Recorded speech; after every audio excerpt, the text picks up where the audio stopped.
Assalamualaikum warahmatullahi wabarakatuh. Saya Artika Dwiendini, NPM 230826173, angkatan 2023, izin membuat video tugas remediasi pada blok BSO1, yaitu sistem kardiovaskular.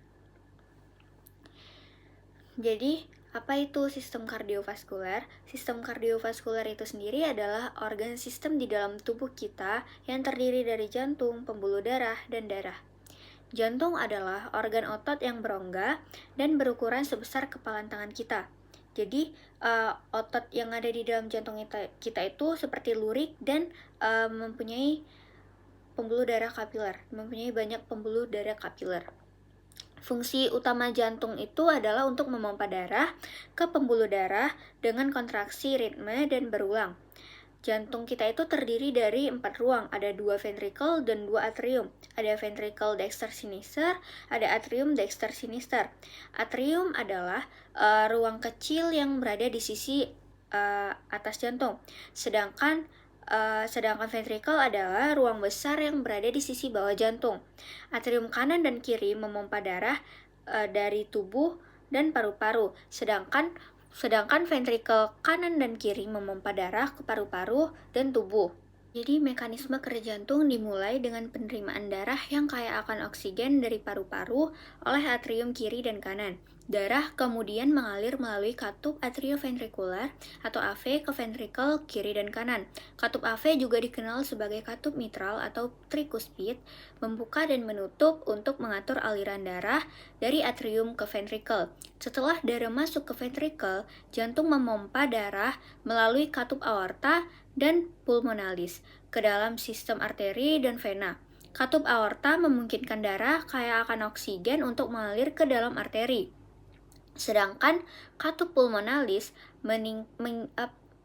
memungkinkan darah yang kaya akan karbon dioksida untuk mengalir ke dalam vena dan kembali ke paru-paru untuk dipompa kembali.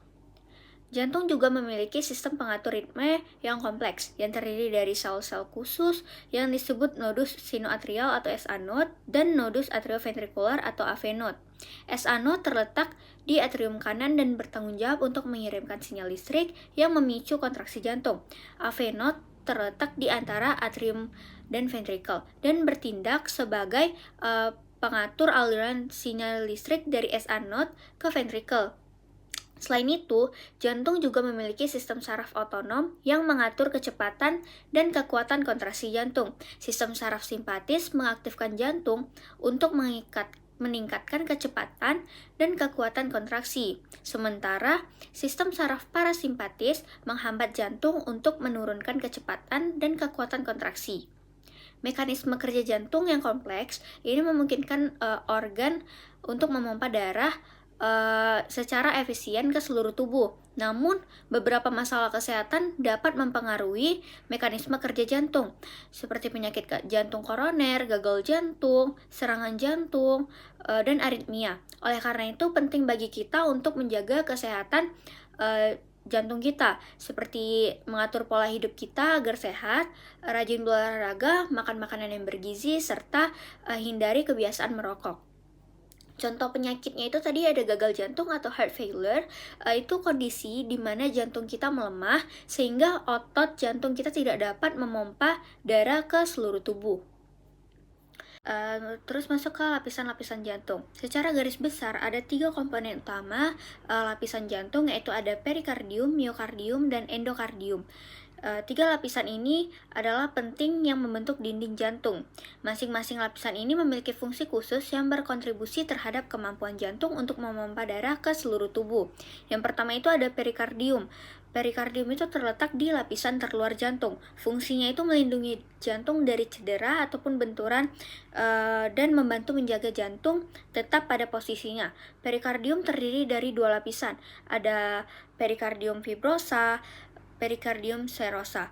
Perikardium fibrosa, lapisan luar yang kuat dan terbuat dari jaringan ikat fibrosa. Sedangkan perikardium serosa, lapisan tipis yang terdiri dari 2 lapisan lagi, yaitu ada lapisan parietal dan lapisan visceral. Terus ke miokardium. Miokardium ini terletak di lapisan tengah dan tertebal dari dinding jantung, lapisan paling tebal pada dinding jantung. Jadi fungsinya itu terdiri dari otot jantung khusus atau miokardium yang berkontraksi secara ritmis untuk memompa darah ke seluruh tubuh. Ketebalan miokardium bervariasi di setiap ruang jantung. Ventrikel kiri memiliki dinding miokardium yang paling tebal karena harus bekerja paling keras untuk memompa darah ke seluruh tubuh. Yang terakhir itu ada lapisan endokardium. Letaknya ini paling dalam yang melapisi rongga jantung, termasuk katup jantung juga. Fungsinya ini mencegah pembekuan darah di dalam jantung dan memungkinkan aliran darah yang lancar. Terbuat dari jaringan epitel squamous sederhana yang terletak di atas lapisan jaringan ikat tipis. Jadi masuk ke pembuluh darah, yaitu ada arteri, ada vena, ada pembuluh darah kapiler. Jadi dan mempunyai fungsinya masing-masing. Pembuluh darah arteri fungsinya itu untuk membawa oksigen yang kaya akan darah keluar dari jantung ke seluruh tubuh. Sedangkan pembuluh darah vena adalah fungsinya mengembalikan darah yang tidak kaya akan oksigen kembali ke jantung untuk mendapatkan oksigen kembali. Terus ada pembuluh darah kapiler, pembuluh mikroskopis tempat terjadinya pertukaran gas dan nutrisi. Terus selanjutnya ada macam-macam sel darah, yaitu ada sel darah merah atau eritrosit, sel darah putih atau leukosit, dan plasma. Sel darah merah atau eritrosit fungsinya itu mentransport oksigen dari paru-paru menuju ke jaringan. Nah, contoh dari penyakit yang ditimbulkan yang ada pada eritrosit itu contohnya itu ada anemia, yaitu jumlah eritrositnya itu sedikit. Terus masuk ke leukosit. Leukosit itu atau sel darah putih fungsinya itu mempertahankan tubuh untuk melawan infeksi dari bakteri maupun virus.